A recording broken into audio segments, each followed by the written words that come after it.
Hello नमस्कार. आज मी बनवलाय शौर्यसाठी मूग डाळचा शिरा. तर मग चला मूग डाळच्या शिऱ्यासाठी काय काय लागतं ते बघूया.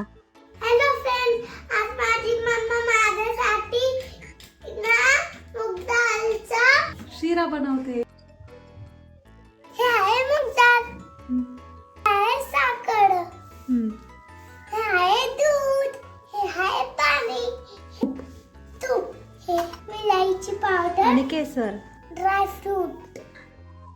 सगळ्यात आधी कढई गरम करण्यासाठी ठेवायची आहे आणि त्यामध्ये टाकायचंय तूप.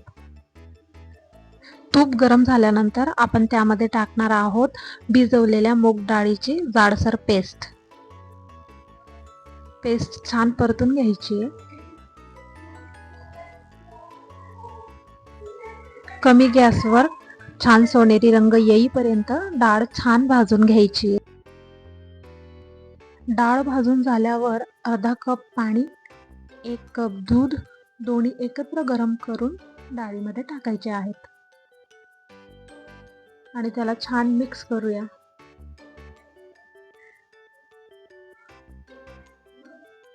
ह्यामध्ये टाकणार आपण आता अर्ध्या वाटीपेक्षा थोडी जास्त साखर. साखर छान मिक्स करून घेतली आहे. आता त्यामध्ये टाकणार आपण वेलची पूड आणि केसर. त्यालाही छान परतून घेतले आणि आता लास्ट मध्ये टाकणार आपण ड्राय फ्रूट्स.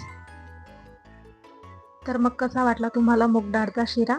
तुम्हीही ट्राय करून बघा आणि कमेंट करा की शिरा कसा बनला. थँक्यू. पुन्हा भेटू.